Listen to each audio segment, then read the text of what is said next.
지금부터 1시간 동안 코딩을 같이 배워볼 건데, 코딩이 아예 처음이신 분들이나 아니면은 코딩은 조금 해봤는데 파이썬이라는 언어는 처음이다, 이런 분들이 영상을 보시면 좋을 것 같습니다. 저는 얼마 전까지 실리콘밸리에서 일을 하다가 이제는 시애틀로 건너와서 일을 하고 있는 개발자고요.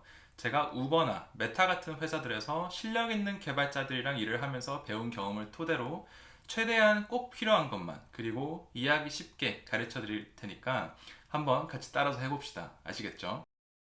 자, 먼저 코딩을 배우시기 전에 준비물이 좀 필요한데, 뭐 딴 건 다 필요 없어도 이거는 있어야겠죠? 뭘까요? 자, 컴퓨터는 있어야 됩니다. 컴퓨터는 있어야 되고, 컴퓨터 사양은 그냥 제가 유튜버를 볼 때 대충 이 정도면 끊기지는 않는다 하는 정도의 사양만 있으면 되니까, 뭐 내가 코딩을 배워야 되니까 이제 컴퓨터를 좀 하나 먼저 새로 사야겠다, 이러시는 분들이 없기를 바랍니다. 아, 그리고 교재 같은 건 딱히 필요 없는데, 강의 보시면서 복습하실 때 쓰시라고 제가 무료 책 같은 걸 하나 만들어 놓은 게 있긴 있어요. 필요하신 분들은 댓글에 남겨주시면 제가 나중에 공유해 드릴게요. 컴퓨터가 준비가 됐으면은 그 다음에는 개발 환경 설정이라는 걸 해야 되는데요. 우리가 컴퓨터 게임을 한다고 치면은 게임을 먼저 다운로드 받아서 설치를 해야 게임을 플레이할 수 있잖아요. 그것처럼 코딩을 할 때도 코딩을 하기 위한 프로그램을 다운로드 받아서 설치를 해야 코딩을 할 수 있습니다. 이런 거를 이제 개발 환경을 설정한다, 이렇게 부르는데요. 우리는 이 부분을 최대한 빠르게 건너뛰기 위해서 다운로드 할 필요 없이 이제 클라우드 환경에서 코딩을 할 거예요. 그래서 먼저 제가 그걸 어떻게 하는지 보여드릴 건데, 구글에 가서 리플이라는 웹사이트를 검색을 합니다. REPL. 그 다음에 들어가시면은 이렇게 리플릿이라는 웹사이트가 뜨는데요. 여기서 코딩을 바로 하실 수 있게 도와주는 웹사이트입니다. 그래서 오른쪽 위에 Start Building이라는 버튼을 누르시고 회원가입을 하시고, 저는 구글 아이디로 그냥 로그인을 할게요. 로그인을 하면은 이제 이런 창이 뜨게 됩니다. 여기서부터 이제 코딩을 할 수 있는 건데, 우리는 파이썬을 배울 거니까 왼쪽 위에 일단 Create REPL이라는 버튼을 누르시고 Choose a Template를 누르시고, 그러면 바로 맨 위에 Python이라는 언어가 보이죠? 이거를 누릅니다. 그 다음에 오른쪽 밑에 Create REPL 버튼을 한 번 더 눌러 볼게요.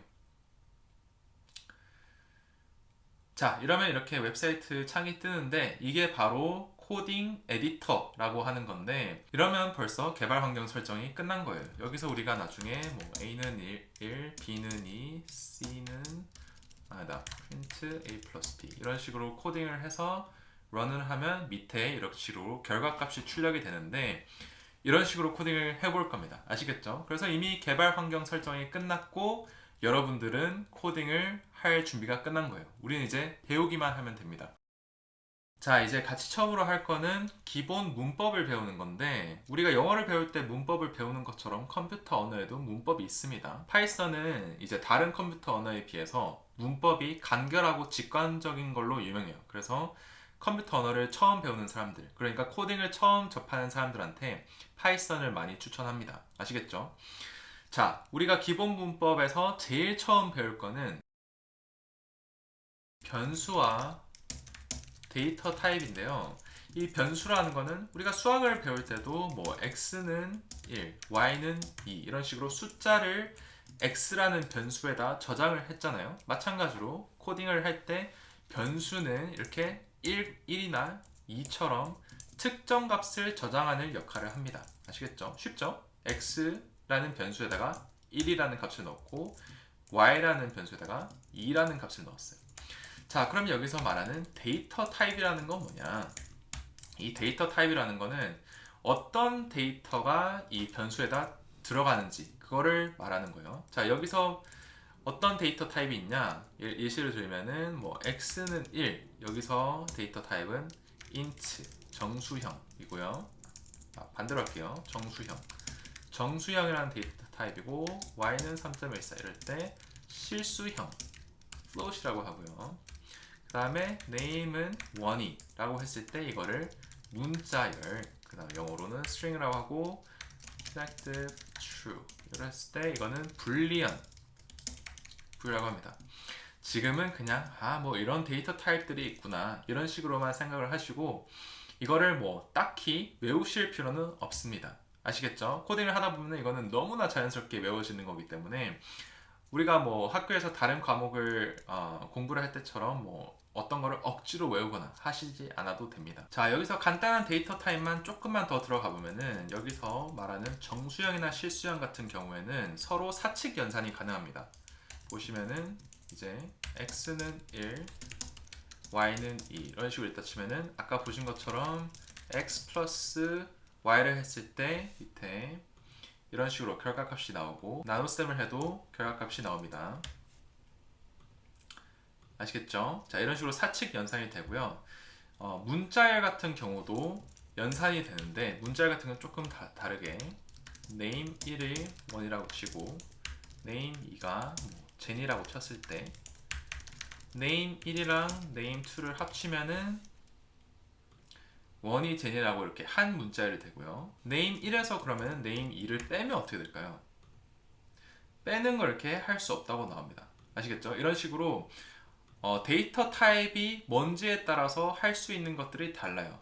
그러니까 이런 것들은 하나하나씩 외울 필요 없고 코딩을 하다 보면은 직관적인 방향으로 자연스럽게 흘러가는 걸 볼 수가 있어요. 그러면은 다른 데이터 타입들끼리 섞어보면 어떨까요?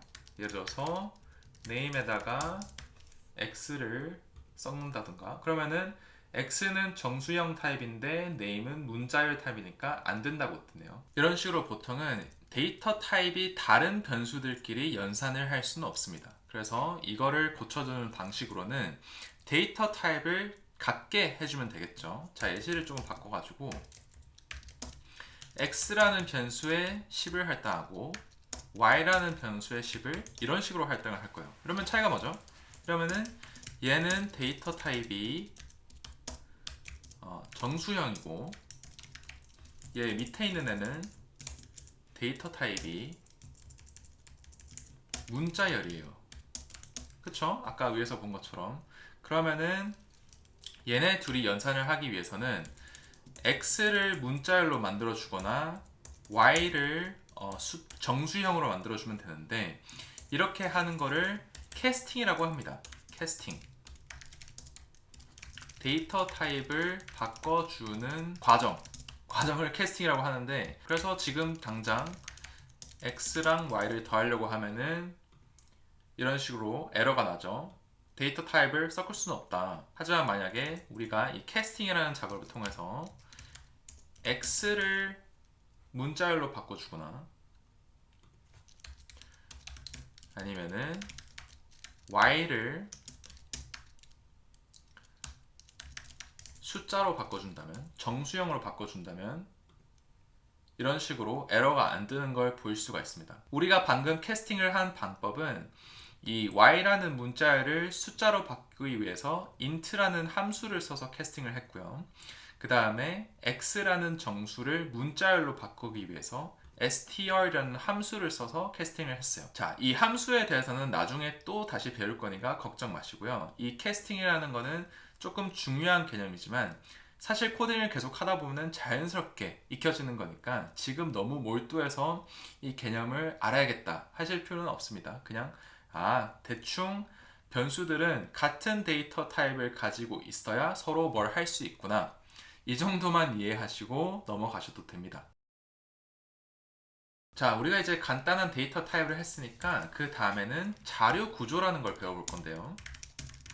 쉽게 설명한다면 데이터들을 가지고 있을 수 있는 구조물이라고 생각하시면 됩니다. 예를 들어서 이 컵이 물을 담을 수 있는 것처럼 이 코딩에서도 자료라는 것을 담을 수 있는 구조물 이런 것들을 자료 구조라고 해요. 영어로는 data structure라고 하는데 파이썬에서는 리스트, 딕셔너리, 집합, 튜플 이런 자료 구조들이 있습니다. 자, 자료 구조 중에 제일 먼저 배워볼 것은 리스트입니다. 그리고 이 리스트를 배우고 나면은 다른 자료 구조들도 더 쉽게 배우실 수 있어요. 리스트를 사용하는 방법은 간단합니다. 아까 우리가 변수에다가 숫자 1같이 데이터를 저장한 것처럼 자료 구조도 마찬가지로 이런 식으로 저장을 합니다. 리스트는 이렇게 괄호 2개를 사용해서 자료 구조를 만들어요. 이렇게 하면은 y에 빈 리스트가 들어간 거고요. z에다 이렇게 하면은 숫자 1, 2, 3이 들어가 있는 리스트를 할당한 겁니다. 마찬가지로 이렇게 문자열이 들어간 리스트도 만들 수 있고요. 데이터 타입을 이런 식으로 섞어가면서도 리스트를 만들 수 있어요. 이런 식으로 데이터를 가지고 있는, 아까 우리 물컵에 물이 찼던 것처럼 이 자료 구조에도 데이터가 차 있는 걸 볼 수가 있죠. 쉽죠? 이게 바로 리스트를 만드는 방법입니다. 그러면은 이미 만들어져 있는 리스트에 추가로 데이터를 넣고 싶으면 어떻게 할까요? 이런 식으로 하면 됩니다. b라는 리스트에다가 append라는 함수를 써서 c라는 데이터를 더 넣어줘. 그래서 b를 보면은 이런 식으로 원래는 A, 1, B, 2 들어가 있었는데 이제 C가 들어가 있는 거 볼 수가 있죠. 여기서 append라는 함수를 사용했는데 이 append라는 함수는 리스트가 가지고 있는 고유 함수입니다. 이렇게 자료 구조들마다 각자 다른 함수를 가지고 있는데 이것도 또한 나중에 함수에 대해서 더 배우면서 더 알려드릴게요. 지금은 그냥 이런 함수가 있는데 이런 함수를 사용해서 리스트에 자료를 더 넣을 수 있구나, 이런 식으로 이해를 하시면 되고요. 추가를 할 수 있는 방법이 있었으니까 빼는 방법도 있겠죠. b라는 리스트에서 마지막에 있는 데이터를 빼줘를 할 때 이제 pop이라는 함수를 씁니다. pop을 하고 b를 다시 본다면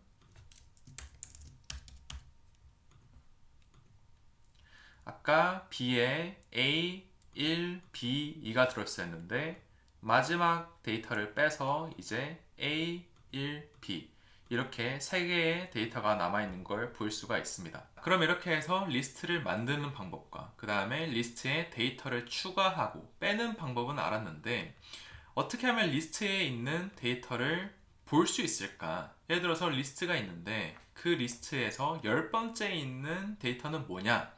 이거를 하고 싶다면 어떻게 해야 될까요? 제가 예시를 들어서 같이 설명해 드릴게요. 먼저 fruit이라는 변수에다가 사과, 바나나, 체리 같은 리스트를 이렇게 저장을 해 보겠습니다. 우리가 보통 숫자를 셀 때 이런 식으로 쓰잖아요. 첫 1, 2, 3, 4, 5 이런 식으로 세는데 코딩을 할 때 인덱스는 0부터 시작을 합니다. 0, 1, 2, 3, 4 이런 식으로 세요. 그래서 이 인덱스라는 말은 뭘 나타내냐면은 리스트의 몇 번째 자리에 어떤 데이터가 있냐라는 걸 나타나게 됩니다. 그래서 인덱스는 제가 0부터 시작한다고 그랬잖아요. 그래서 fruits의 첫 번째 자리의 인덱스는 0입니다. 그러면 두 번째 자리는 뭘까요? 두 번째 자리의 인덱스는 1이고요. 세 번째 자리에 있는 인덱스는 2입니다. 그러면은 이 인덱스를 이용해서 어떻게 데이터를 가지고 올 수 있냐? fruits에다가 괄호를 열고 인덱스를 넣으면은 데이터를 가지고 있어요. 데이터를 가지고 올 수 있어요. 자, 한번 볼까요? 자, 0번 인덱스에 있는 데이터를 출력해봐 하니까 사과가 나왔고요. 1번 인덱스에 있는 데이터를 출력해봐 하니까 바나나 나왔고 2번 인덱스에 있는 애를 출력해봐 하니까 체리가 나왔어요. 그쵸? 그러면 3번 인덱스를 하면 어떨까요? 3번 인덱스를 하면은 3번 없는데? 이 말이에요. 리스트의 길이가 3개밖에 없다. 그러면은 세 번째 인덱스에는 아무것도 없다. 이 말이고요. 똑같이 4번 인덱스를 하려고 해도 마찬가지로 에러가 뜹니다. 그러면 한번 재미로 마이너스 2를 한번 해볼까요? 마이너스 1을 하면 어떻게 되냐? 마이너스 1을 하면은 에러가 안 나고 체리가 나오죠. 이 인덱스라는 거는 뒷자리에서부터 접근을 할 수도 있어요. 뒷자리에서부터 마이너스 1, 마이너스 2, 마이너스 3 이런 식으로요. 그러니까 제일 뒷자리에 있는 애는 인덱스가 마이너스 1이고요. 그 다음에 두 번째 있는 애는 인덱스가 마이너스 2고요. 첫 번째는 이 경우에는 마이너스 3이 되는 거죠. 그쵸? 마이너스 1 했을 때 바나나가 나오고 마이너스 3을 했을 때 사과가 나오고 그럼 마이너스 4를 하면 어떻게 될까요? 마이너스 4를 하면 아까 보시는 것처럼 비슷하게 에러가 납니다. 마이너스 4, 마이너스 4는 여기인데 그 리스트는 그렇게 데이터가 많지 않아, 이 말이에요. 아시겠죠? 되게 쉽죠? 되게 쉽지만 굉장히 중요한 개념이니까 이거는 꼭 숙지를 하시고 계세요. 생각보다 안 어렵죠? 자, 이제 다음 자료 구조인 딕셔너리를 한번 볼 건데, 딕셔너리는 이런 식으로 저장할 수 있습니다.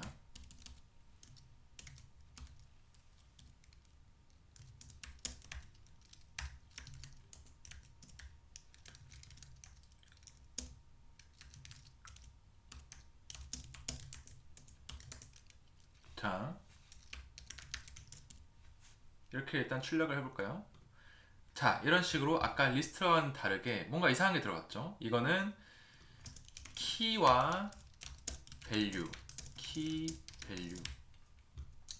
밸류 쌍을, 키 밸류를 하나의 데이터로 넣는 게 바로 딕셔너리라는 자료 구조예요.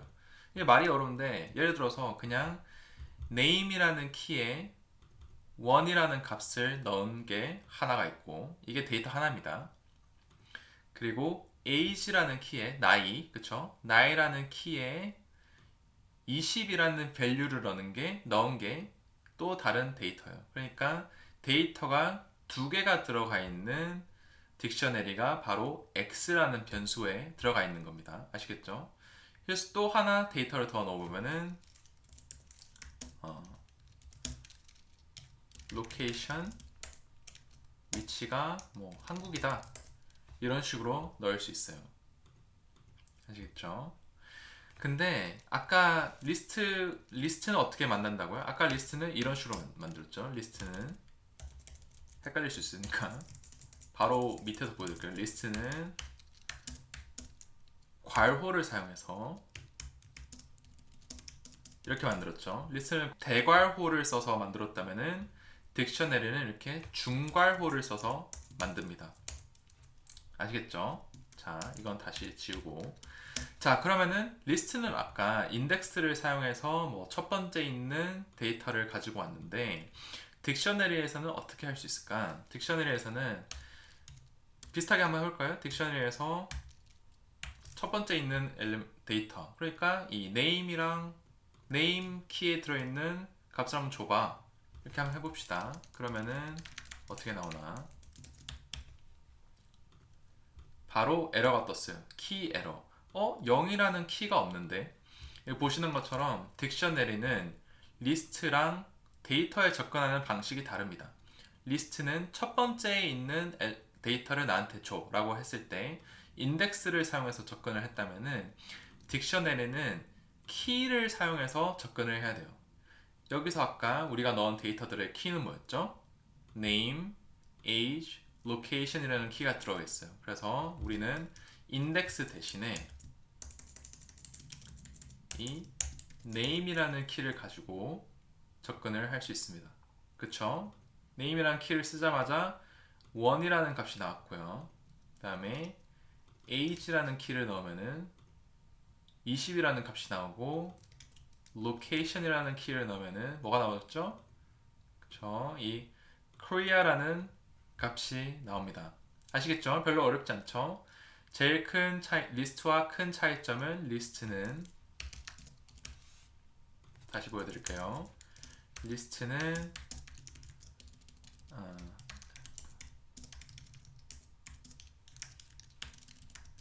이런 식으로 값이 있다고 쳤을 때 첫 번째 엘리멘트를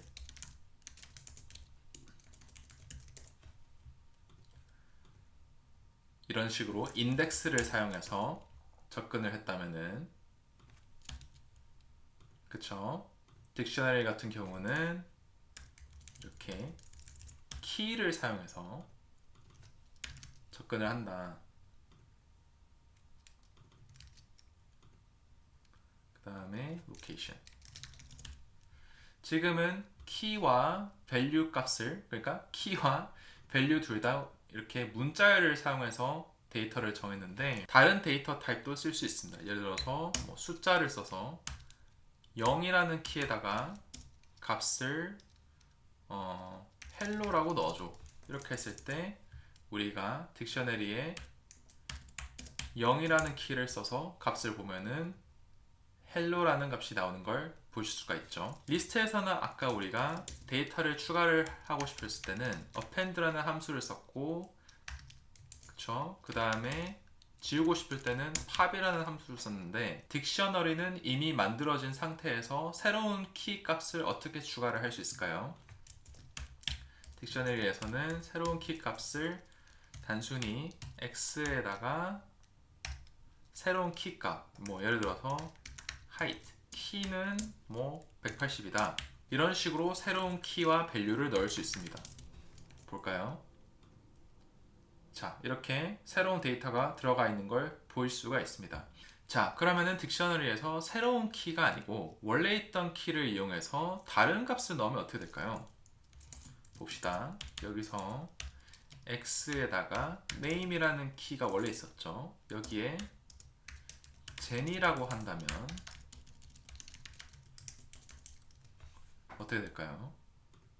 자, 원래 첫 번째 딕셔너리 여기에 원이가 들어있었는데 원래 있던 키에다가 jen이라는 새로운 값을 넣어 버리니까 기존에 있던 값이 변경이 됐죠. 자, 이런 식으로 딕셔너리에서 값을 추가하거나 변경할 수 있고요. 아예 이 키와 밸류 모두 지워버리고 싶다. 그럴 때는 또 딕셔너리의 고유 함수인 delete를 써서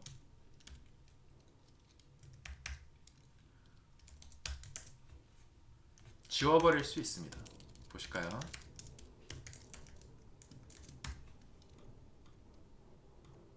자, 저희가 이렇게 리스트랑 딕셔너리라는 자료 구조까지 배워봤는데 지금까지는 아마 별로 어려운 부분이 없으셨을 텐데 지금 아마 가장 큰 의문점은 내가 이걸 알아서 어디에 써먹냐 하는 부분이실 거예요. 저희가 나중에 프로그램을 같이 짜볼 건데 아직까지는 개념을 조금 더 숙지를 해야 될 겁니다.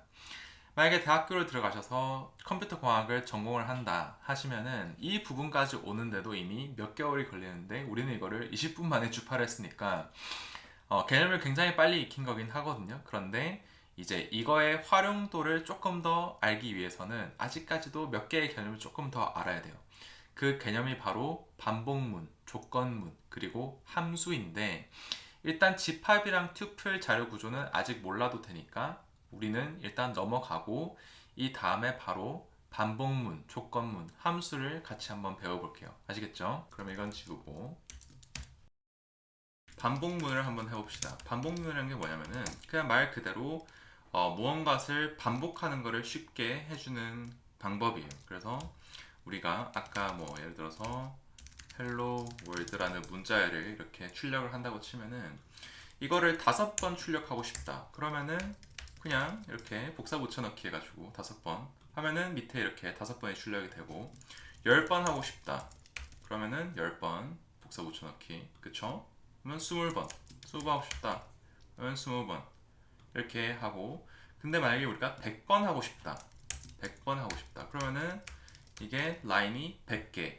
100줄의 코드를 써야 우리가 100번의 헬로 월드를 밑에다가 이렇게 출력을 할 수 있잖아요. 그쵸?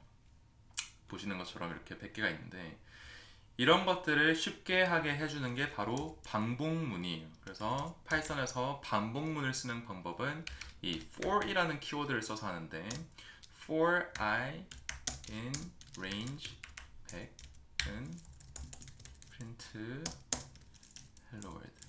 자, 이렇게 하면은 방금 한 것과 마찬가지로 100번의 헬로 월드가 출력이 됐어요. 그래서 그러면 10번 하려면 어떻게 해야 될까요? 10번 하려면은 10번 됐죠? 5번 하려면은 5번.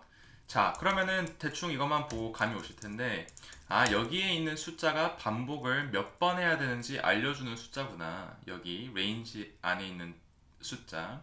그 다음에 그러면은 이 i라는 것에는 뭐가 들어있을까요? 봅시다. 그러면은 print i를 해보면은 0 hello world, 1 hello world, 2 hello world, 3 hello world, 4 hello world 이렇게 있잖아요. 자, 그럼 이게 뭘까요? 이게 의미하는 거는 우리가 반복문의 몇 번째를 지금 수행하고 있어 이 말이에요. 그러니까 0번째 아까 제가 아까 우리가 배웠던 인덱스 개념으로 0번부터 시작해서 4번까지 올라가면서 반복을 5번 하게 된 거예요. 100개 해볼까요? 100개를 하면은 i가 어떻게 되는지, i가 0에서부터 99까지 쭉 올라가면서 반복을 한 거죠. 자, 그 다음에 파이썬으로 반복을 하는 방법이 하나 더 있는데, 그 방법은 이제 while이라는 키워드를 써서 하는 거예요. 이거는 이제 while이라는 키워드 다음에 어떤 조건이 참이면은 그 밑에 있는 무언가를 해라, 이런 말이거든요. 그래서 이거를 바꿔보면은 제가 i라는 변수에 0을 넣을게요. 그러면은 while 안에다가 i가 5보다 작으면은 hello world를 프린트하고, 그 다음에 i라는 변수에다가 1을 더해줘. 그럼 어떻게 되는지 한번 볼게요. 자, 런을 했을 때 hello world가 5번 나왔죠. 자, 이게 어떻게 된 거냐? i가 0일 때 0으로 시작했죠. hello world를 한번 출력했고, 그 다음에 i 변수에 1이 들어갔죠. 그쵸? 0 플러스 0 더하기 1은 1이니까, 그쵸? 그러면 여기 왔을 때 다시 i가 1이니까 1은 5보다 작으니까 출력이 됐고, 그 다음에 왔을 때 1 플러스 1 하면 이제 2가 들어갔고, 그쵸? 그런 식으로 쭉쭉 3, 4, 5 이렇게 i가 늘어나겠죠. 그러면은 i가 5가 됐을 때는 5가 5보다 작은가 했을 때 그게 거짓이 되는 거죠. 5랑, 그쵸? i가 5일 때 i가 5보다 작냐 물어보면 거짓이 되죠. 왜냐면은 i가 오면은 5랑 똑같은 값이니까. 만약에 이런 식으로 하면은 같다는 소리인데, 이렇게 하면은 i가 5보다 작냐는 소리니까, 그쵸? 지금으로서는 파이썬은 반복을 이렇게 할 수 있구나. for이라는 키워드를 써서 이런 식으로 하거나, while이라는 키워드를 써서 뭐 이런 식으로 하거나, 이것도 마찬가지로 i가 뭐 10보다 작았을 때 하면은 반복이 이런 식으로 10번 되고, 뭐 100개를 하면은 100번 되고, 아시겠죠? 그래서 이거를 이제 이 for 키워드를 사용해서 반복하는 경우를 for loop이라고 부르고요. for loop. 그 다음에 이 while이라는 키워드를 가지고 반복을 하는 거를 이제 while loop이라고 부릅니다. 아시겠죠? 그 다음에 사람들이 무한 루프라고 하는 거는 이 while loop을 썼는데 조건이 계속해서 거짓이 안 될 때 무한 루프라고 불러요. 그래서 제가 버그를 하나 만들어 볼게요. i가 0이고 i가 5보다 작았을 때 hello world를 출력해줘. 자, 여기서 문제가 뭘까요? 여기서 문제는 i라는 변수에 저장되어 있는 값이 while loop 안에서 변하지 않는다는 거예요. 그래서 여기서는 i가 0이죠. 한번 돌아갔고 while이, 그 다음에 여기서 hello world가 출력이 되고, 그 다음에 왔을 때 i가 또 0이죠. 그래서 계속해서 i는 0이고 i는 항상 5보다 작으니까 이 반복문이 계속해서 돌아가는 거예요. 그래서 이거를 run 해보면은 보시는 것처럼 여기 있는 게 계속 출력이 되고 코드가 멈추지 않고 돌아가는 걸 보실 수 있습니다. 그래서 이게 바로 무한 루프라고 사람들이 흔히 얘기하는 거예요. 아시겠죠? 쉽죠? 반복문은 쉽습니다. 직관적이고. 자, 그 다음에 이제 조건문도 한번 해봐야겠죠? 조건문이라는 거는 말 그대로 어떤 조건이 충족이 되면은 다음 코드를 수행해라 라고 컴퓨터한테 말하는 거예요. 길게 설명하는 것보다 예시하나를 보는 게 훨씬 빠르니까 한번 봅시다. 예를 들어서 name이 1이라는 애가 있고, 그 다음에 age가 뭐 20 이렇게 있다 치면은 name이 1이면은 1입니다 라고 하고, 아니면 name이 제니이면 제니입니다 라고 하고, 아니면 프린트가 아무개입니다 라고 하는 코드를 한번 짜볼게요. 자, 이렇게 했다면은 런을 했을 때 어떻게 뜰까요? 원이입니다 라고 한 줄만 이렇게 출력이 됩니다. 자, 어떻게 된 걸까요? 우리가 이렇게 등호 사인 두 개 쓰는 게 왼쪽과 오른쪽이 같다고 하는 거는 아까 기본 문법을 배울 때 배웠죠. 그래서 이 말은 6번 라인에서 name이라는 변수의 값이 1이라면은 이 7번 라인을 수행을 하고, 아니면 이게 else if, 영어의 else if를 줄인 걸로 elif라고 하는데요, 파이썬에서는 그게 아니고 name이라는 변수가 제니라는 값이 들어있으면은 이 9번 라인 제니입니다를 출력을 하고, 이 위에 있는 조건이 모두 아니면은 마지막에 아무개입니다를 출력해줘, 이렇게 말을 하는 거예요. 그래서 여기 있는 조건문의 개수에는 제한이 없고요. 뭐 예를 들어서 name에서 뭐 마이클 이면은 마이클입니다 라고 해줘 라고 해도 되고, 그쵸? 그리고 뭐 else 문을 바꿔도 되고, 다 잘 작동이 되는 거 볼 수가 있습니다. 조건문에다가 여러 개의 조건을 걸 수도 있어요. 예를 들어서 name이 1이고 age가 20이라면은 1이고 20살입니다 라고 하라고 하고, 그게 아니면은 name은 1인데 age가 20살이 아니면은 다른 원이입니다. 이런 식으로 바꿔볼게요. 자, 그러면은 어떻게 되냐? 그러면은 맨 위에 있는 조건이 참이니까 7번 라인을 실행을 했어요. 그러면은 여기 있는 변수 값을 조금 바꿔서 age를 50으로 둬볼게요. age가 50이면 어떻게 되냐? 50이면은 이 맨 위에 게 참이 아니고, 8번에 이름은 1이고 age라는 변수에 20이 안 들어있네. 그렇다면은 다른 원이입니다 라를 출력해 주라고 했으니까 이게 출력이 됐네요. 자, 여기서 처음 보는 게 몇 개 있으실 텐데, 여기서 and 키워드랑 느낌표랑 등호 사인이 붙어 있는 걸 아마 처음 보실 거예요. 이 and 키워드는 앞에 있는 조건과 두 번째 조건이 둘 다 참으로 충족이 될 때 이거를 해줘, 이 말이거든요. 그렇다면은 둘 중에 하나만 충족이 되면 이거를 해줘. 그건 어떻게 할까요? 그거는 name이 1이거나 or name이 제니이면은 print 1이나 제니 둘 중 하나입니다. 한 명입니다. 이런 식으로 할 수 있습니다. 그래서 or 키워드를 쓰면은 앞에 있는 거랑 뒤에 있는 거 둘 중 하나만 참이면은 다음 코드를 실행해줘. 아시겠죠? 그 다음에 and 키워드를 썼을 때는 앞에 있는 거랑 다음에 있는 거랑 둘 다 참일 때 뒤에 있는 걸 실행을 해줘, 이 말이고요. 그 다음에 이 등호 사인 두 개가 붙어 있으면은 앞에 있는 거랑 뒤에 있는 거랑 같다 라는 뜻이고요. 이 느낌표랑 등호 사인 하나가 붙어 있으면은 앞에 있는 거랑 뒤에 있는 게 다를 때, 이 말입니다. 아시겠죠? 여기서는 조금 외울 게 있죠. 뭐 and 키워드, or 키워드도 외워야 되고, elif, 뭐 else 이런 것도 외워야 되는데, 이것도 사실 지금 당장이야 저거 외워야 되나 싶지만 코딩을 하시다 보면 너무 자연스럽게 익혀지는 것들이라서 이것도 그냥 저런 식으로 하는구나 정도로 하고 나중에 이제 실습을 할 때 익힐 거니까 대충 보시면 됩니다.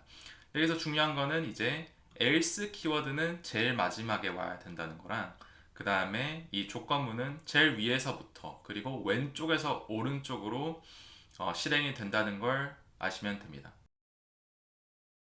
자, 그러면 이제 코딩에 꽂힌 함수로 한번 들어가 볼까요? 함수. 다른 말로는 뭐 메소드, 펑션 뭐 이런 식으로 부르기도 하는데, 이 함수라는 게 일단 왜 필요한지부터 한번 같이 볼게요. 예를 들어서 우리가 굉장히 복잡한 계산식을 하는 코드가 있다고 쳐요. 뭐 예를 들어서 a에다가 값을 넣고 b에다 값을 넣고 c에다가 a 제곱에 뭐 b 곱하기 2를 더하고, 그 다음에 뭐 a를 빼고, 그 다음에 d에서는 뭐 a 곱하기 b 곱하기 c를 넣고, 그 다음에 마지막에 이제 d를 출력하는 그런 코드가 있다고 칩시다. 그러면 이거를 봤을 때 d는 45,000이 나와야 돼요. 자, 근데 우리가 이 코드를 다른 곳에서 한 번 더 써야 된다고 쳐봐요. 예를 들어서 파일이 1이 있고 2가 있고 파일 3이 쭉 있으면은 이 코드를 이 파일 세 가지 모두에서 쓰는 거예요. 그럴 때 우리가 할 수 있는 거는 복사 붙여넣기를 파일 1에다가 한 번 하고 파일 2에다가 한 번 하고 파일 3에다가 한 번씩 했어요. 이렇게 한 번씩 했어요. 그쵸? 그러면은 사실 이렇게 복사 붙여넣기 파일 3개가 있다고 가정했을 때 이렇게 복사 붙여넣기 한 거는 문제가 안 되는데, 그러면은 만약에 이 숫자 값을 하나를 바꿔야 된다. 그러면 어떻게 되나요? 그러면은 파일 1로 가가지고 A에 있는 값을 1로 바꾸고 파일 2에 가서 A 값을 1로 바꿔야 되고 그 다음에 파일 3에서 A 값을 1로 바꿔야겠죠. 그렇게 해야 뭐냐면은 모든 파일에서 이 코드가 똑같이 동작을 할 거니까. 근데 만약에 파일이 3개만 있는 게 아니고 한 10,000개 있다고 쳐요. 그러면은 그 10,000개의 파일을 가서 하나씩 다 일일이 수정을 해줘야 되고, 아니면은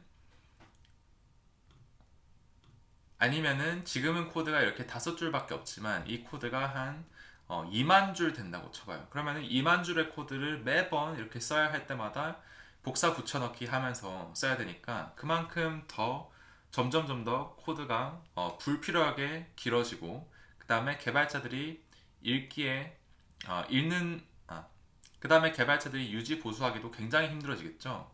이런 부분들을 방지하기 위해서 우리는 함수라는 걸 써서 코드의 가독성을 높이고 그 다음에 개발자들의 편의성을 높여주는 겁니다. 아시겠죠? 그래서 이제 함수를 처음 같이 써볼 건데, 함수는 어떤 식으로 쓸 수 있냐면은 파이썬에서 def라는 키워드를 쓰고 definition의 줄임말이고요. 그 다음에 함수 이름, 여기서는 say hello라고 쓸게요. 함수 이름을 쓰고 괄호를 열고 닫고 땡땡이를 치고 그 다음에 이 함수가 해야 되는 일, 그래서 뭐 hello 이렇게 치면은 이게 파이썬에서 간단한 함수를 정의를 한 거예요. 그래서 이 함수를 쓰고 싶다면은 함수 이름을 치고 괄호 열고 괄호 닫고 하면은 이 함수를 쓸 수 있는 겁니다. 그러면은 이제 run을 했을 때 보시는 것처럼 hello가 이렇게 출력이 되죠. 위에 거는 다시 코멘트를 하고 hello가 출력이 되죠.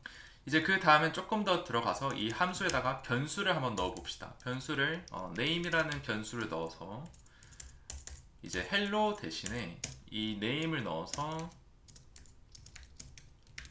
이렇게 한번 해볼게요. 다시 이 hello 대신에 name을 넣어서 이름을 부르고 hello라고 할 수 있도록 한번 해보겠습니다. 자, 그러면은 예를 들어서 say hello 대신 원이 이렇게 했을 때 hello 원이 라고 나오는 걸 볼 수가 있죠. 자, 그러면은 뭐가 바뀌었냐? 원래는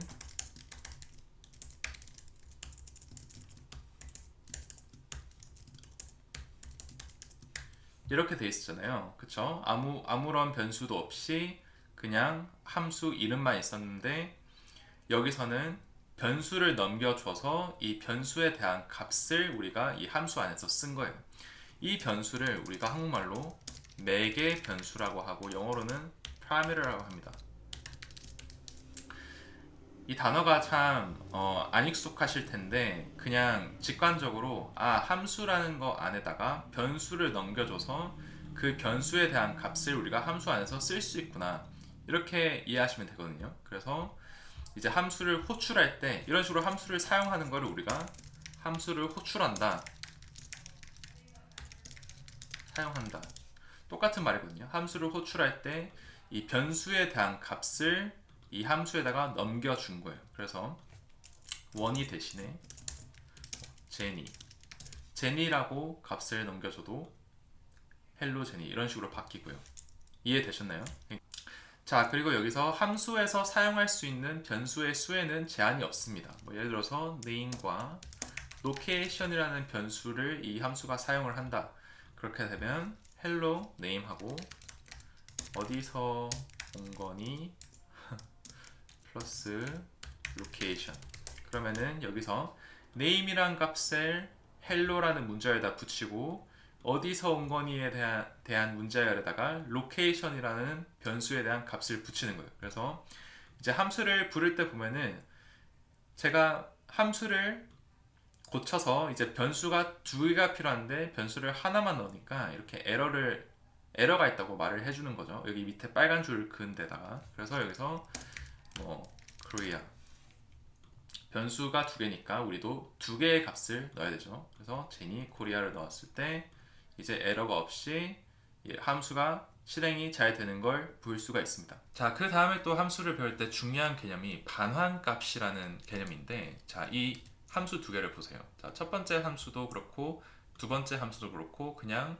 a랑 b라는 매개 변수를 받아서 그 결과값을 가지고 뭘 하는 건데, 유일한 차이점은 이 두 번째 함수에서는 return이라는 키워드를 가지고 있고 이 결과값을 return이라는 키워드에다가 붙여줍니다. 이게 무슨 소리냐? 자, 일단 써볼게요. 첫 번째 함수를 처음 결과값에다가 뭐 1 더하기 2를 해봐. 그 다음에 이거를 출력을 결과 이렇게 해볼게요. 그렇게 했을 때 run을 하면은 결과는 none 이라고 나옵니다. 자, 그러면은 두 번째 함수를 썼을 때는 뭐라고 나오는지 봅시다. 두 번째 함수를 썼을 때는 결과는 3 이런 식으로 나오죠. 첫 번째 함수에서는 이 함수의 코드의 결과값을 우리가 사용할 수가 없다, 다른 곳에서. 하지만 두 번째 함수에서는 이 함수의 코드의 결과값을 return, 그러니까 반환했기 때문에 이 함수를 사용한 곳에서 이 결과값을 그대로 쓸 수가 있는 거예요. 아시겠죠? 그래서 간단하게 생각을 하면은 return 키워드가 없는 함수의 결과값은 다른 곳에서 뭐 변수에 저장을 시키거나 하는 방식으로 사용할 수가 없다. 이렇게 알고 계시면 됩니다. 자, 이 다음에는 우리가 지금까지 배운 개념들이 많으니까 이거를 빠르게 한번 복습을 하고 그 다음에 활용을 조금 해볼게요. 아시겠죠? 자, 지금까지 배운 개념들을 조금 빠르게 복습을 해봐야겠죠. 먼저 문자열에 대해서 복습을 할 게 좀 있는데, 우리가 지금까지 문자열을 이런 식으로 했잖아요. 뭐 원이 이런 식으로 했는데, 여기서 문자열을 두 개를 붙이고 싶다. 그럴 때 잠깐 보여드렸지만 뭐 철수 뭐 이런 식으로 붙이는데, 우리가 만약에 이 사이에 뭐 변수를 쓰고 싶다. 예를 들어서 name은 원이, 그 다음에 뭐 location은 한국 이렇게 있었을 때 제 이름은 원이고요. 저는 어디 어디에 삽니다 라고 할 때 이런 식으로 삽니다 이런 식으로 할 수 있거든요. 그쵸? 여기서 또 잘못했죠. 여기서 name을 따로 붙이고 이런 식으로 할 수 있죠. 근데 여기서 이렇게 하면 문제가 있는데, 일단 run 해볼게요.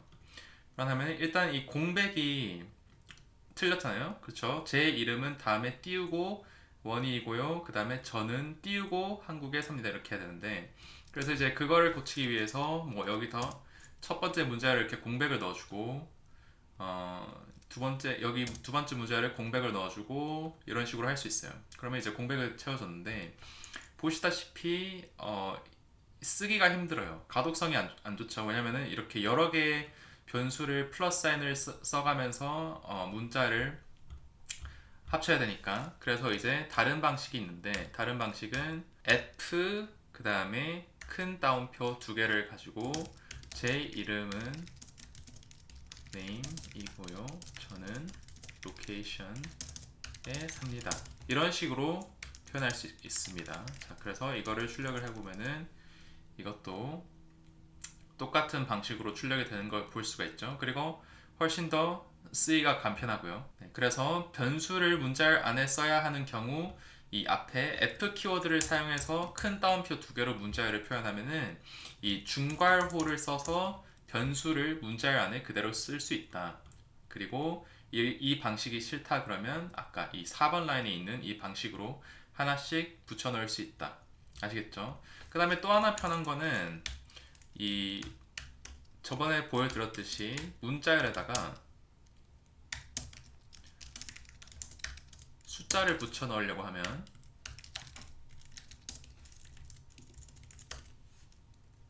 보시다시피 이렇게 에러가 뜨는 걸 볼 수가 있죠. 왜냐면은 다른 데이터 타입이니까 x는 문자열이고 y는 숫자니까.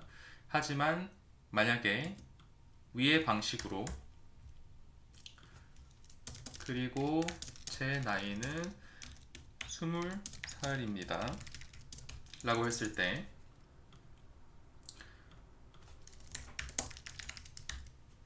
이 방식으로 하면은 데이터 타입이 달라도 알아서 데이터 타입을 문자열로 바꿔서 변수에 저장을 해줍니다. 아시겠죠? 그래서 실제 코드 베이스에서는 이 방법을 많이 사용해요. 네, 이거를 간단하게 문자열 복습을 끝냈고 그 다음에 자료구조, 반복문, 그리고 조건문을 조금 복습하고 싶은데 제일 처음으로 우리가 리스트를 만들 때 어떻게 만든다고 했죠? 리스트는 1, 2, 3, 4, 5 이런 식으로 만든다 그랬고 그 다음에 딕셔너리는 어떻게 만든다 그랬죠? 딕셔너리는 name, age, height, 80, weight, 300 이런 식으로 한다 그랬죠? 위에 거는 리스트고 리스트, 밑에 거는 딕셔너리 이렇게 되는데 리스트에서 인덱싱을 배웠죠. 인덱싱을 배워서 첫 번째 있는 엘리멘트 인덱스는 0이고 두 번째 1, 2, 3, 4 이렇게 가는 거 배웠죠. 그 다음에 뒤에서 할 때는 마이너스 4 아니다. 뒤에서 할 때는 마이너스 1, 마이너스 2, 마이너스 3, 마이너스 4, 마이너스 5 이렇게 된다는 거 배웠죠. 인덱스가. 그래서 이걸 가지고 우리는 뭐 세 번째 있는 왼쪽에서 세 번째 있는 데이터, 엘리멘트 혹은 요소를 나한테 갖다 줘 이렇게 했을 때 리스트 변수명을 하고 왼쪽에서 세 번째면 인덱스가 뭐죠?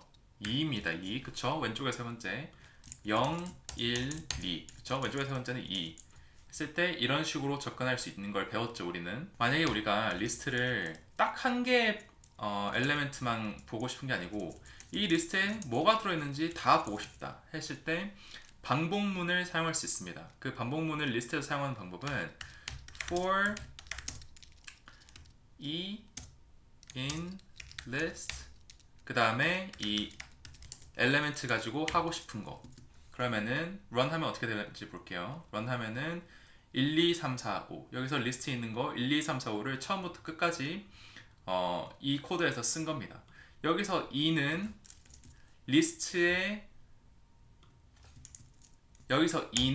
리스트의 각 요소를 저장할 수 있는 변수명이고요. 그래서 이 변수명이 뭐가 됐던 간에 상관없습니다. 엘리멘트라고 해도 되고요.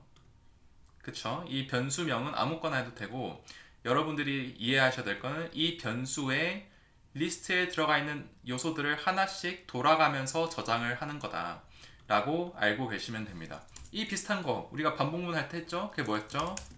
반복문 할 때 우리가 했던 게 for I in range 10은 했을 때 우리가 비슷한 결과를 얻었죠. 0, 1, 2, 3, 4, 5 그쵸? 이게 우리가 10번 반복을 하고 싶으면 range를 써서 10을 넣었고 20번 하고 싶을 때 20을 넣었고 뭐 100번 하고 싶을 때 100을 넣었죠. 그쵸? 자 보시면은 아주 비슷하죠. 이 부분과 이 부분이 그쵸? 여기서 변수명을 i라고 하면 거의 비슷하죠. 그래서 사실은 이 range라는 함수가 어떤 걸 하냐면은 range n은 0부터 n까지 숫자가 들어있는 리스트를 만들어 준다 라고 이해하시고 계시면 됩니다. 그러니까 사실 여러분들이 range 5라고 했을 때 우리는 5번 반복해라 이렇게 이해를 했지만 사실은 0부터 5 바로 전까지 있는 리스트를 하나 만들어 줘 이렇게 우리가 파이썬에게 말한 거예요. 0부터 4까지 있는 리스트를 만들어 줘. 그리고 우리는 단순히 그 리스트를 반복하는 거죠. 이런 식으로. 아시겠죠? 조금 더 깊게 들어가면 사실 리스트랑은 조금 다른 이터레이터라는 걸 만드는 건데 거기까지 아실 필요 없습니다. 아시겠죠? 그러면 비슷하게 딕셔너리도 반복해서 이 딕셔너리에 있는 모든 아이템들을 우리가 보고 싶다. 그러면은 리스트와 똑같이 for k in d print k 이렇게 한번 해봅시다. 그러면 뭐가 나오나? 자, 여기서 리스트랑 똑같은 방식으로 했습니다. 그러면은 name, age, height, weight가 나와요. 그러면은 이 키랑 value 쌍이 있었는데 여기서 value는 안 보고 키만 가져왔죠. 그래서 우리가 알 수 있는 거는 딕셔너리를 이런 식으로 반복을 하면은 딕셔너리에 있는 키를 반복해서 보여주는 거나 처음부터 끝까지. 그래서 value를 보고 싶다. 그렇다면 딕셔너리의 value는 어떻게 보는 거였죠? value는 딕셔너리의 키 이름을 했을 때 value를 볼 수 있었죠. 그래서 키는 아까 배운 거 키는 k고 value라는 변수 안에 있다. 이렇게 해서 프린트를 하면 이런 식으로 키와 value 모두 볼 수 있습니다. 자, 이 부분이 조금 헷갈리시나요? 이 부분이 우리가 옛날에 해본 D에 name이라고 했을 때 우리가 1이라고 얻을 수 있었고 D에 age라고 했을 때 20이라는 값을 얻었잖아요. 그쵸? 다시 해볼까요? 여기서 우리가 D에 name을 했을 때 이 1이라는 값이 나왔고 마찬가지로 여기서 age라고 했을 때 age에 대한 값 20이 나왔었잖아요. 그래서 이렇게 하면은 k라는 변수에 이 딕셔너리의 키 값 name, age, height, weight가 차례대로 들어가는 거고 그렇게 했을 때 요 부분의 value 그러니까 1이 20, 180, 300이 이 value라는 변수에 차례대로 저장이 되는 겁니다. 그래서 우리는 이 for loop을 써서 차례대로 반복해서 보는 거니까 이제 위에서 밑으로 처음부터 끝까지 출력이 되는 거죠. 조건문도 리스트를 한번 가져와서 해볼게요. 리스트가 이렇게 있고 if 1이 in list면 print 숫자 1이 리스트에 있어요. 자, 이렇게 한번 해볼게요. 이게 뭔가 위에 거를 좀 잠시 지우고 그 다음에 다시 이렇게 한번 해볼게요. 그러면은 숫자 1이 리스트에 있어요. 이렇게 뜨죠. 자, 여기서 in이란 키워드는 이 앞에 있는 이 value가 이 자료 구조 안에 들어있는지 확인하고 싶을 때 사용할 수 있는 키워드입니다. 보통 자료 구조에서 다 지원을 하고요. 그 리스트 예를 들어서 뭐 리스트나 딕셔너리, 투플, 셋에서 다 지원을 하는 키워드인데 이 부분이 참이었기 때문에 프린트를 한 거예요. 그러면은 조금 바꿔서 0이라는 value가 리스트에 있으면은 숫자 0이 있어요 라는 문구를 프린트해줘 라고 했을 때 런하면 아무것도 프린트가 안 되는 걸 볼 수가 있죠. 그러면은 우리가 숫자 0이 리스트에 없으면 이 문구를 프린트 해줘라 라고 하기 위해서 어떻게 할 수 있을까요? 그럴 때는 not이라는 키워드를 쓰면 됩니다.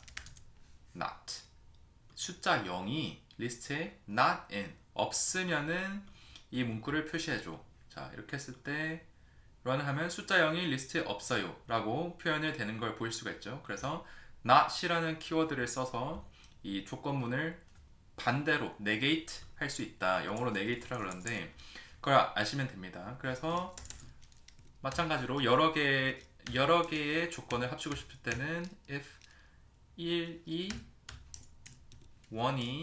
숫자 1이 리스트에 있고 0이 리스트에 있으면은 숫자 0과 1이 리스트에 있어요.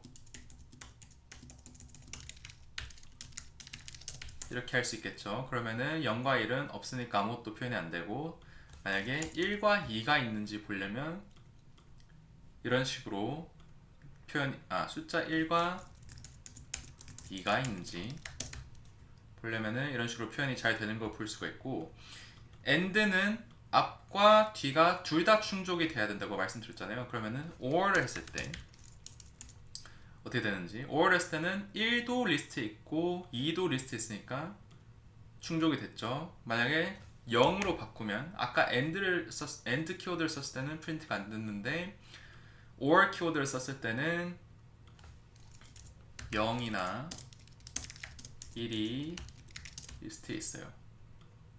1을 썼을 때는 표현이 되는 걸 볼 수가 있습니다. 자, 그러면 이제 조금 더 바꿔서 문제를 하나 내볼게요. 어떤 리스트에 과일이 들어있는데 각 과일이 몇 개씩 있는지 알려줘 라고 한다면은, 예를 들어서 과일 리스트에 사과, 바나나, 딸기, 키위, 수박, 자 이렇게 있다고 쳐요. 그러면은 우리가 원하는 거는 사과 2개, 바나나 2개, 딸기 2개, 키위 1개, 수박 1개 이렇게 카운트를 하고 싶은데, 이거를 카운트를 해주는 프로그램에 짜려면 어떻게 해야 되냐. 그러면은 이렇게 봤을 때 그 다음에 fruits라는 리스트에 있는 걸 반복하면서 돌아가면서, 그 다음에 non-fruits라는 딕셔너리에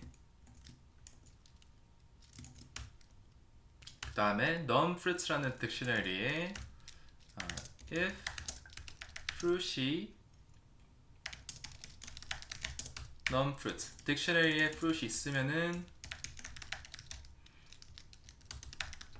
숫자를 하나 추가해주고, 아니면은 한 개 있어 아직. 그래서 non-fruits를 프린트 해보면 사과 2, 바나나 2, 딸기 2, 키위 1, 수박 1 이렇게 나오는 걸 볼 수가 있죠.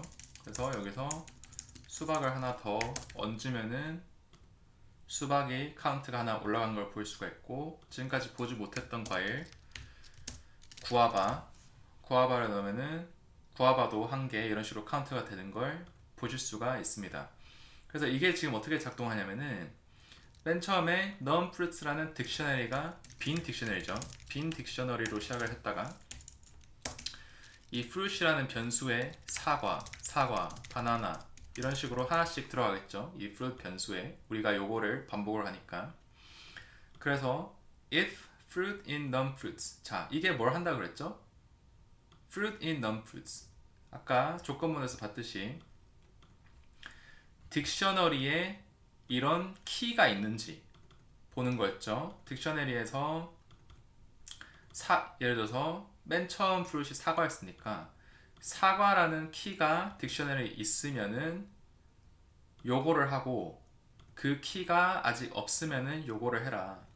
그래서 맨 처음에는 빈 딕셔너리니까 이게 안 되고 요게 돌아가겠죠. 그래서 딕셔너리가 일단은 사과 1 이렇게 돼요. 그 다음에 그러면 이게 끝났고, 그럼 두 번째로 가서 for loop에 두 번째로 가서, 그러면 두 번째 사과예요. 두 번째 사과에 왔을 때는 이 라인이 가겠죠. 이 라인에 갔을 때 사과라는 키가 non-fruits라는 딕셔너리에 들어있냐, 그러면은 여기 보면은 들어있잖아요. 그쵸? 들어있으니까 요게 되겠죠. 요게 안 되고 요게 되니까 이제 플러스 1, 그러면 여기다 플러스 1. 그쵸?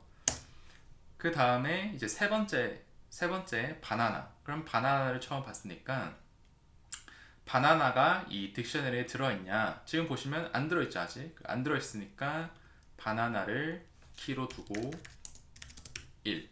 그쵸? 그 다음에 네 번째 갔을 때 바나나 왔죠. 바나나 왔는데 바나나가 이번에는 들어있어요. 그쵸? 여기 들어있죠. 딕셔너리에 들어있으니까 플러스 1을 해라. 이렇게 쭉 가는 거예요. 자, 그럼 우리가 이거를 함수로 한번 만들어 보면 어떨까? 우리가 이렇게 코드를 써놨으니까 이거를 함수로 만들어 보면 어떨지. 자, 위에 거를 좀 지우고 제가 그 다음에 이거를 복사 붙여넣기 해볼게요. 복사 붙여넣기 해서 우리가 함수를 쓸 거는 사과가 리스트에 2개 이상 들어있으면은 참으로 반환해주고 아니면은 거짓으로 반환을 해줘. 이렇게 해볼게요. 그러면은 is number of apples more than 2 이렇게 해봅시다. 그러면은 fruits라는 리스트 안에서 그럼 어떻게 해야 되죠? 그러면은 요거를 그대로 가져와서 이렇게 붙여놓고 그쵸? 그러면은 여기서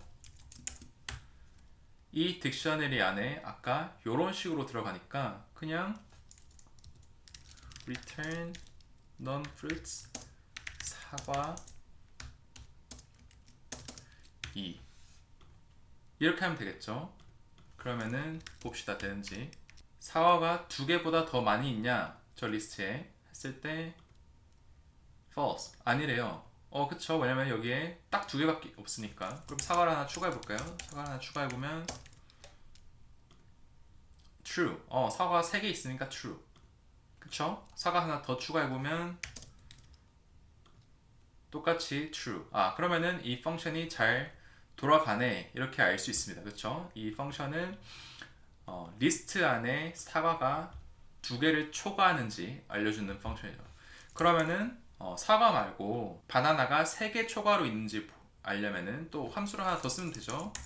number of bananas more than 3 하면은 일단 함수명을 좀 바꿔줘야 되겠고 그 다음에 여기 들어가 있는 이 과일 이름도 바꿔줘야겠고 여기서 3개 초과를 원하니까 이것도 바꿔줘야겠죠. 네, 여러 개를 바꿨습니다. 그 다음에 또 새로운 함수를 불러야겠죠. 자, 그대로 한번 불러볼까요? 그러면은 false. 그쵸? 맞죠? 왜냐면 지금 바나나가 2개밖에 없으니까. 그러면 바나나 2개를 더 추가해 볼게요.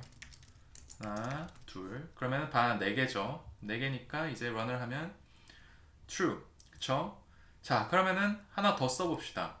그대로 복사부 체크해서 이번에는 구아바가 1개라도 있는지 그러면은 0을 초과하는지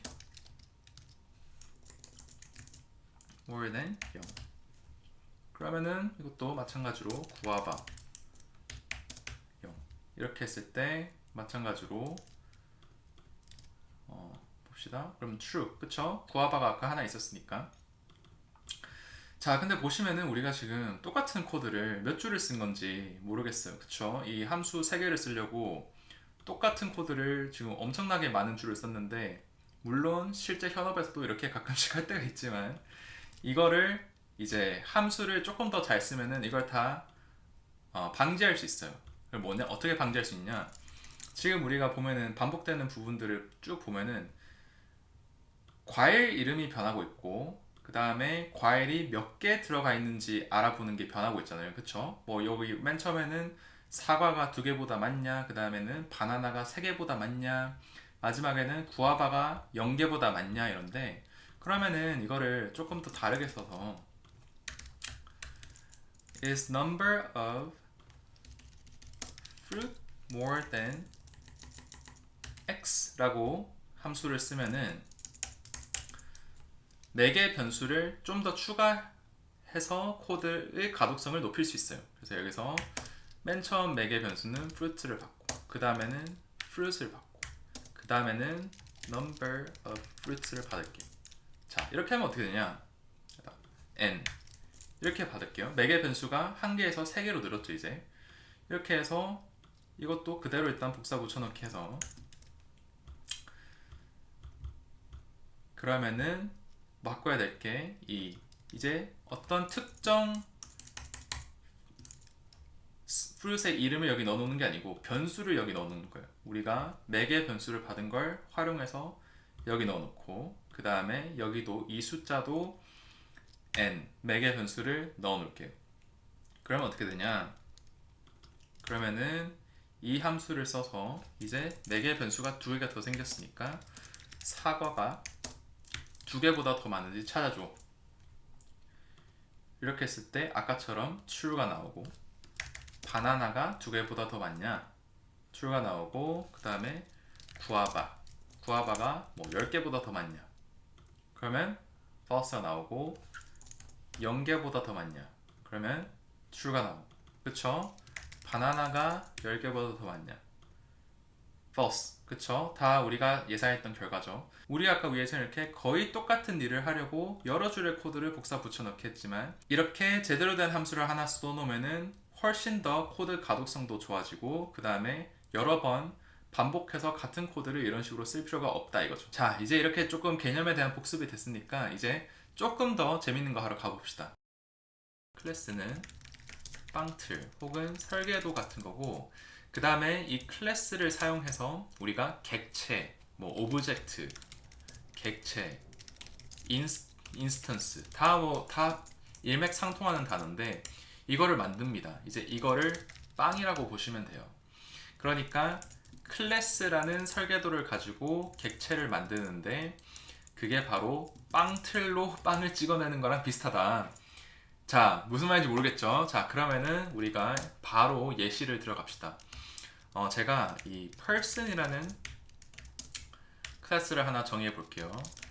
정의를 할 때는 일단 이런 식으로 하고, 그 다음에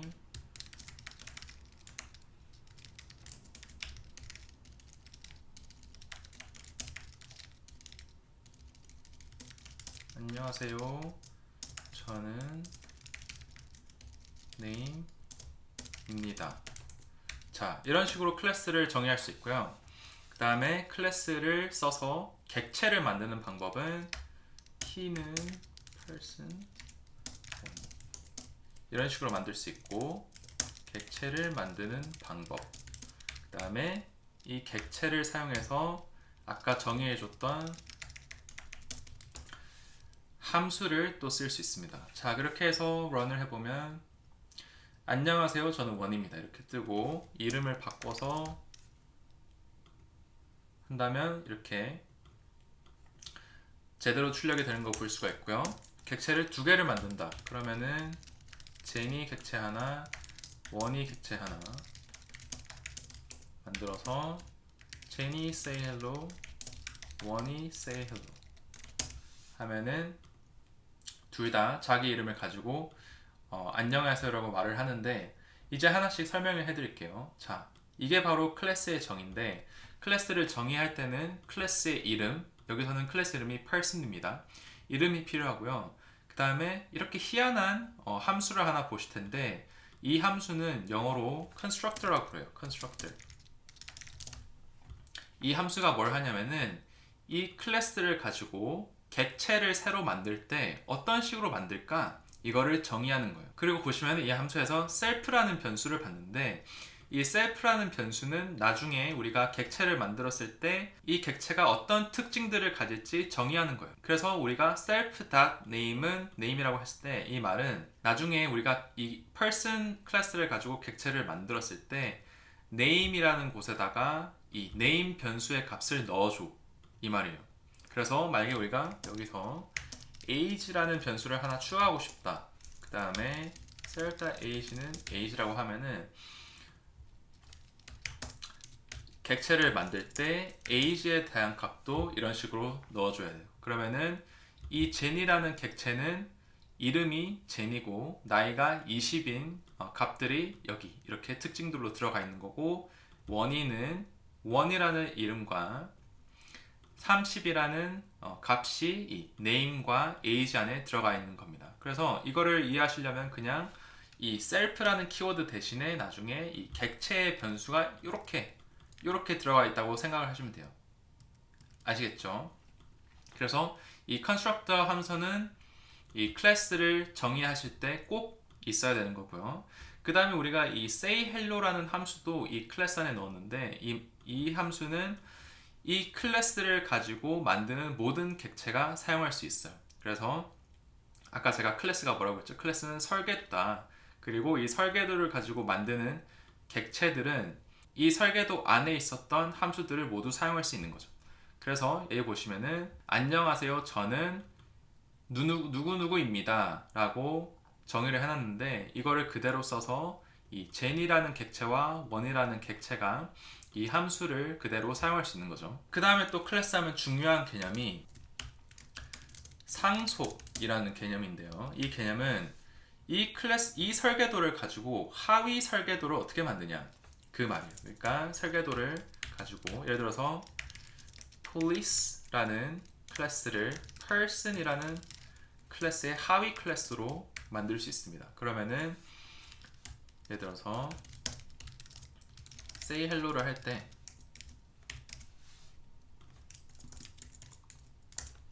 안녕하세요 저는 입니다. 그리고 제 직업은 경찰이에요. 자 이런 식으로 하고 그 다음에 freeze 가만히 쓰세요. 자 이런 새로운 함수를 하나 제가 더 추가할게요. 자 이렇게 하면 어떻게 되냐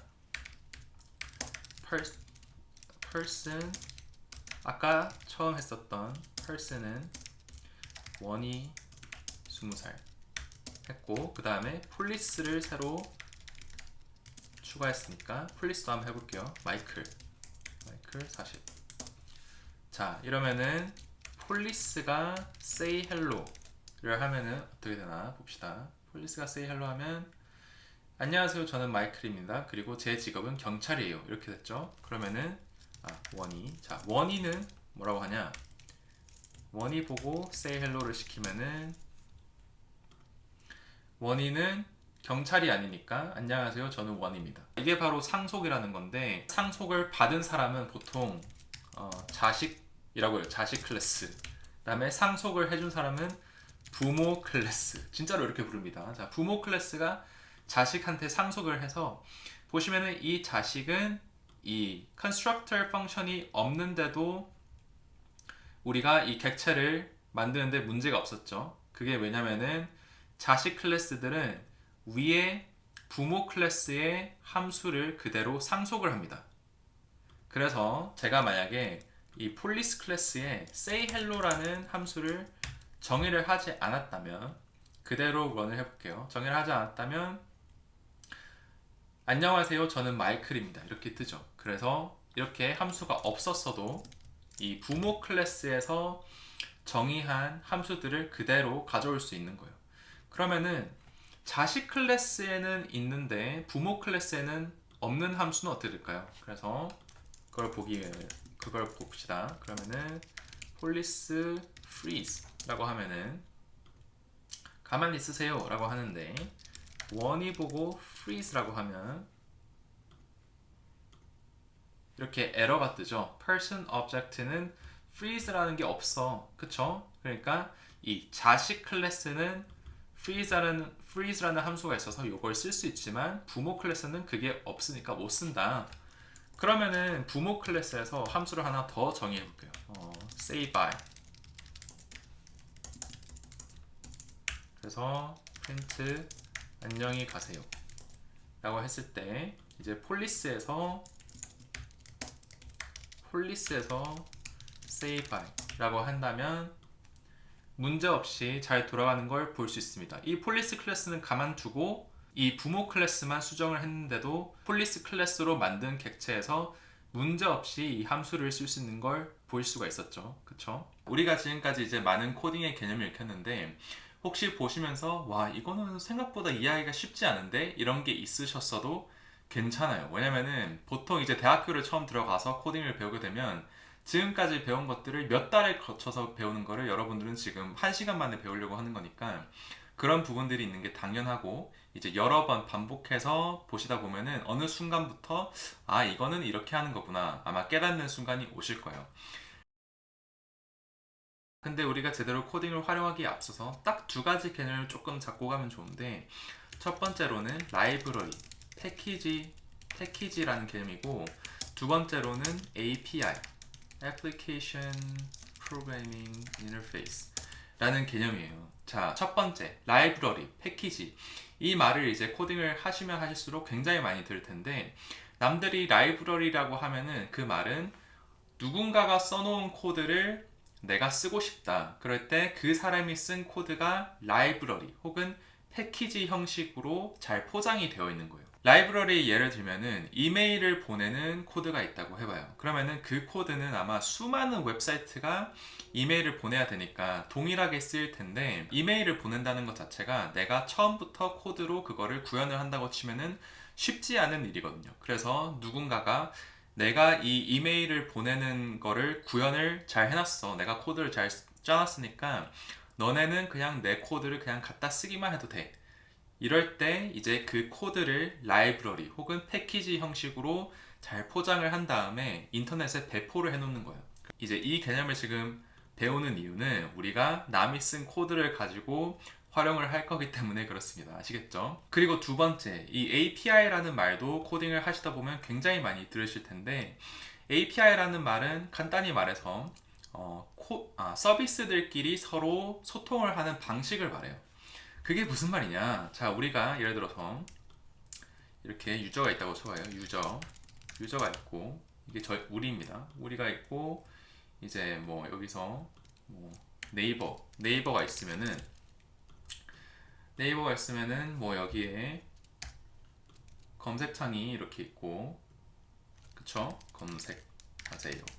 그 다음에 여기 뭐 버튼,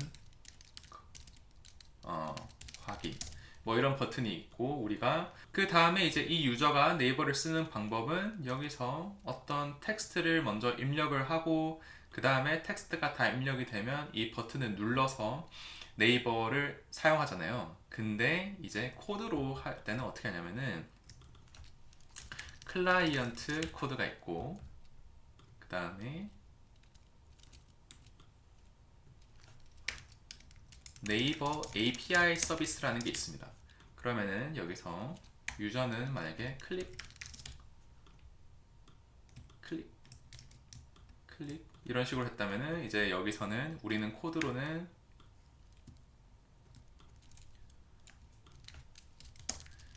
뭐 get API search,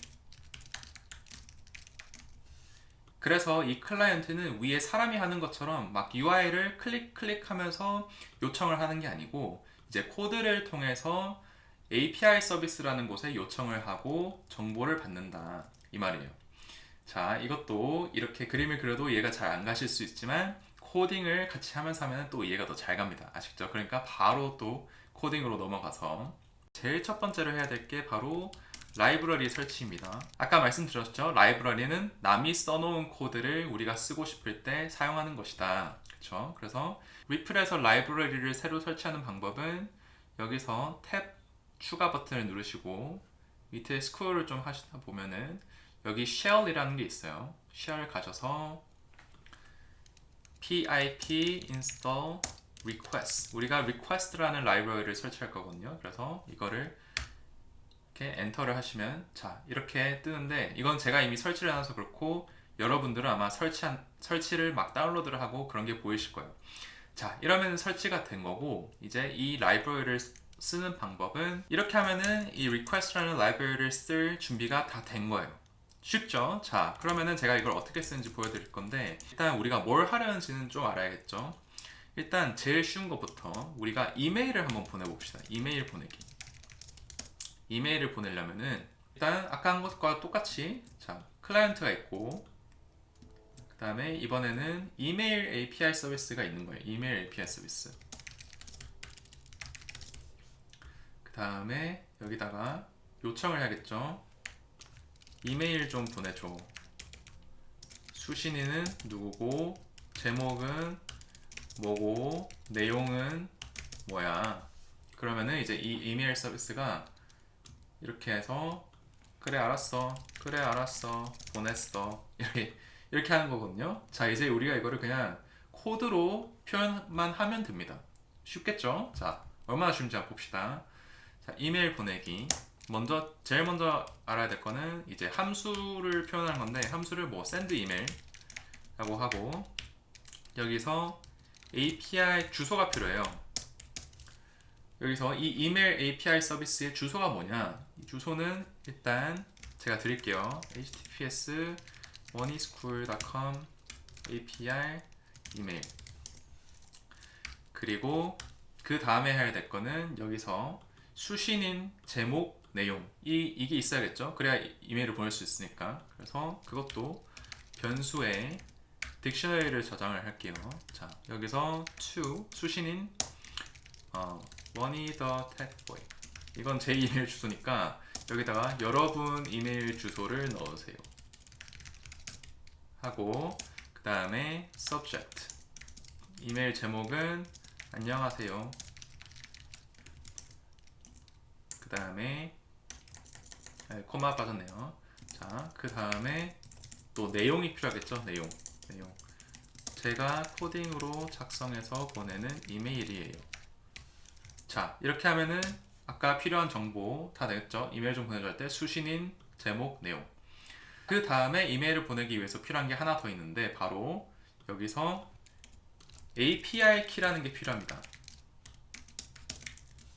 API 키라는 게 뭐냐면은, 우리가 웹사이트를 사용할 때 흔히 회원가입을 하고 로그인을 해서 비밀번호를 넣고 그 다음에 뭐 글을 쓰거나 하잖아요. 왜냐하면 회원 정보가 있어야 글을 쓸 수 있으니까. 우리가 코드를 통해서 서비스들이랑 상호작용을 할 때도 마찬가지로 이 API 키라는 걸 통해서 나는 원이고 원이니까 내 이메일 좀 보내줘, 이런 식으로 내 신분을 알리는 거예요. 그래서 뭐 예를 들어서 어떤 상호작용들은 돈이 필요하잖아요. 뭐 예를 들어서 전화를 걸고 싶다.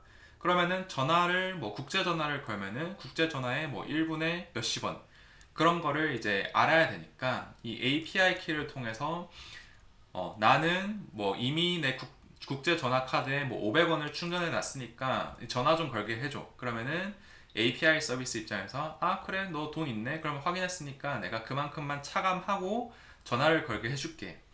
마찬가지로 이메일도 많이 보낼 때는 돈이 듭니다. 그래서 이 API 키라는 게 필요한데, API 키는 어디서 얻을 수 있느냐?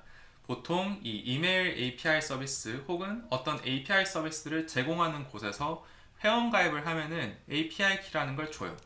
그래서 우리도 이 API 키라는 걸 받아야 되는데, 받는 곳은 이 oneiSchool.com 가셔서 로그인을 하신 다음에 오른쪽 위에서 설정 내 정보를 가시면 이렇게 oneiSchool API 키라는 게 있습니다. 자, 여기서 이제 클릭을 하시면은 클립보드에 복사가 되고, 그거를 가지고 API 키는 이런 식으로 저장을 하면 돼요. 자, 이제 우리가 필요한 정보는 다 가지고 있고, 이제 이 정보를 이 이메일 API 서비스한테 전송만 하기만 하면 되는데, 그 전송을 도와주는 게 바로 아까 우리가 설치한 request라는 라이브러리예요. 자, 이제 제가 이 라이브러리를 어떻게 쓰는지 보여드릴게요. 자, 먼저 API 키를 headers라는 변수에다가 저장을 할 건데, 저장을 하는 방식이 x authorization 그 다음에 API 키. 자, 이렇게 하시고 그 다음에 response.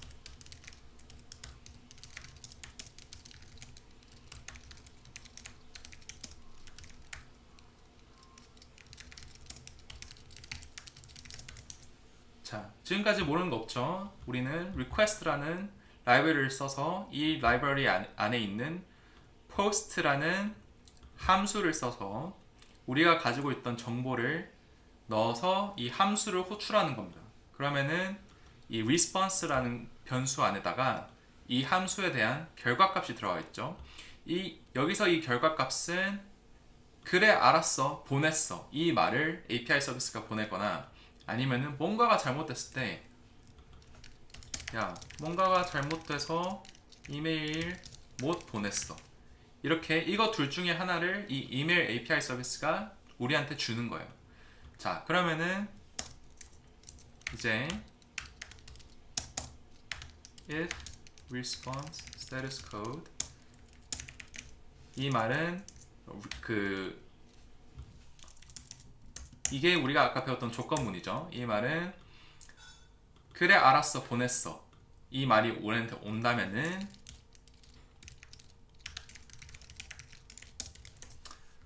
정확하게 이메일 서버가 뭐라고 하는지 알려주고, 그게 아니면은 뭐가 잘못됐는지도 우리한테 알려줘, 이렇게 하는 거거든요. 자, 그러면은 이 함수를 한번 써봅시다. 우리가 함수를 정의를 했으니까 함수를 부를 때는 어떻게 하죠? 함수를 부를 때는 그냥 send email 그 다음에 괄호 열고 괄호 닫고 해서 함수를 부를 수가 있죠. 자, 런을 해보면은 이메일 sent successfully. 그러니까 이메일이 잘 갔습니다. 아마 이렇게 뜨시면은 여러분한테 이메일이 잘 갔을 거예요. 그러면은 이메일을 확인해 보시면은 여러분들이 코드로 작성한 이메일이 잘 가 있는 걸 볼 수가 있고, 혹시나 여기서 에러가 뜬다. 그러면은 코드를 한번 다시 확인해 보세요. 되게 쉽죠? 자, 이제 조금 더 재밌는 걸 더 해봅시다. 자, 이제 이메일 보내는 걸 한번 해봤으니까 두 번째로는 AI랑 대화하기를 한번 해볼게요. 랑 대화하기 chat with AI 라고 함수를 쓰고, 그 다음에 API 주소는 이번에는 text generation 입니다. API 키도 갖고 오고요. 그 다음에 요것도 그냥 그대로 복사해서 붙여 넣어 줍시다. 그 다음에 이제 필요한 게 페일로드인데, 이번에는 prompt라는 페일로드가 필요해요. prompt. 여기서 안녕, 내 이름은 원희인데 네 이름은 뭐니? 이렇게 한번 말을 걸어볼게요. 그 다음에 아까 했던 것처럼 똑같이 이렇게 요청을 전송해 주시고, 그 다음에 아까 했던 거랑 똑같이 요청에 대한 결과값이 뭔지 받아봅시다. 그러면은 chat with AI라는 함수를 써보면은 런을 했을 때 안녕 원희, 나는 AI 어시스턴트야. 도움이 필요하면 언제든지 말해줘 라고 하죠. 자, 그러면은 그러면은 오늘 날씨가 참 좋네. 미국은 날씨가 어때? 이렇게 한번 말을 걸볼까요? 런을 하면 자, 이런 식으로 AI가 다른 답변을 해주는 걸 보실 수가 있습니다. 쉽죠? 자, 이제 AI랑 대화를 한번 해봤으니까 AI 목소리도 한번 들어볼게요. AI 목소리를 어떻게 듣냐? 자, 귀찮으니까 또 복사 붙여넣기 해봅시다. Get AI audio. 네, 딴 거 다 그대로 놔두고 함수 이름만 바꿨고요. 그 다음에 API 주소를 이번에는 조금 바꿔서 텍스트가 아니고 speech generation으로 바꿔봅시다. 그 다음에 payload는 똑같고, 이번에는 대신에 prompt를 안녕, 뭐해 이렇게 해볼게요. 그러면은 이제 AI가 우리가 쓴 텍스트 그대로 말을 해줄 건데, 이번에는 리스폰스가 조금 달라야 돼요. 왜냐면은 우리는 오디오 파일을 받을 거니까 open AI audio 그 다음에 자, 이렇게 한번 해볼게요. 그 다음에 print 오디오 저장 완료. 자, 그러면은 어떻게 되는지 한번 봅시다. 함수를 썼으니까 이제 함수를 요청해야겠죠. 자, 그러면은 런을 해보면은 밑에 오디오 저장 완료가 뜨면서 왼쪽에 오디오가 하나 떴죠. 자, 이게 어떻게 되는지 눌러보시면 안녕, 뭐해? 안녕 뭐해. 네, 잘 들리는 거 볼 수가 있죠. 그러면 여기서 안녕 뉴욕 날씨가 참 좋네 라고 말하라고 한번 해볼게요. 그리고 이제 클릭을 해보면은 안녕, 뉴욕 날씨가 참 좋네. 뉴욕 날씨가 참 좋네 잘 나오는 걸 볼 수가 있습니다. 자, 그 다음에 이제 내용을 바꾸기보다 목소리를 한번 바꿔봅시다. 목소리를 노바라는 애로 콤마하고 바꿔보면 오디오 저장 완료. 안녕, 뉴욕 날씨가 참 좋네. 자, 이런 식으로 목소리가 바뀐 걸 보실 수가 있습니다. 여기서 우리가 한 가지 달랐던 거는, 우리가 원하는 건 AI랑 대화를 하는 건데 얘는 그냥 우리가 말하라고 하는 거를 그대로 말하고 있잖아요. 근데 처음에는 우리가 문자를 통해서 AI랑 대화를 할 수 있었고, 그러면 이거 두 개를 조금 합쳐보면 어떨까요? 자, 그대로 복사해서 붙여놓고 함수 이름을 좀 바꿔봅시다. talk to AI. 그 다음에 이번에는 prompt에 넣을 텍스트를 매개 변수로 받을 거예요. 매개 변수로 받고 그 다음에 매개 변수를 프롬프트 값으로 한번 써볼게요. 그러면은 이번에는 이 함수를 쓰기 위해서는 이렇게 써야겠죠. 안녕하세요. 그쵸? 그러면은 또 한번 런 해보면은 이런 식으로 안녕하세요 어떻게 도와드릴까요? 자 이제 우리가 원하는 거는 AI가 답하는 거를 오디오로 받는 거예요. 그쵸? 오디오로 받으려면은 여기서 AI answer text는 response JSON message 그 다음에 요거를 가지고 또 이 오디오 얘를 그대로 살려서 4개의 변수를 한번 넣어볼까요? 4개의 변수를 뭐 텍스트 그러면은 여기서도 프롬프트 대신에 텍스트 4개 변수를 넣고 얘를 그대로 써가지고 get AI audio AI answer text 자 이렇게 하면 어떻게 될지 한번 봅시다. 그러면은 안녕하세요 거긴 날씨가 어때요? 라고 했을 때 어떻게 되는지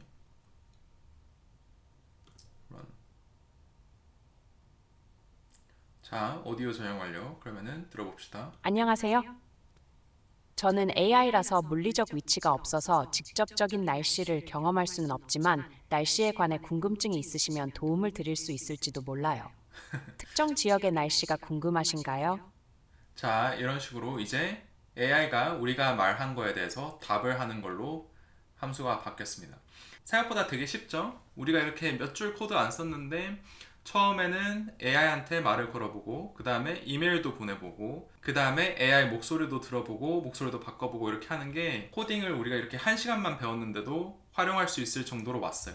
제가 이 강의를 만든 이유는 이제 코딩에 대한 맛을 보신 분들이 와 코딩 재밌네 이것 좀 더 배워봐야겠다 하시는 분들이 많아졌으면 해서 만들었어요. 그래서 이 강의를 보시고 궁금하신 게 있으시면은 이제 아까 말씀드린 것처럼 댓글로 많이 남겨주시면은 제가 최대한 답을 하나하나 할 수 있도록 하겠고 제가 또 이렇게 아주 기초적인 강의 말고도 좀 더 우리 일상생활에서 활용을 할 수 있는 방법들을 알려드리는 강의들을 많이 만들고 있으니까 또 그런 게 궁금하시면은 저한테 이메일이나 아니면은 뭐 댓글로 알려주시면은 제가 강의가 준비되는 대로 뭐 혹은 강의가 아예 완료가 되지 않아도 미리미리 좀 공유를 해드릴 테니까 그런 부분이 있으면 좀 알려주세요. 아시겠죠? 지금까지 1시간 동안 배우시느라 고생 많이 하셨습니다. 감사합니다. 다음에 또 봬요.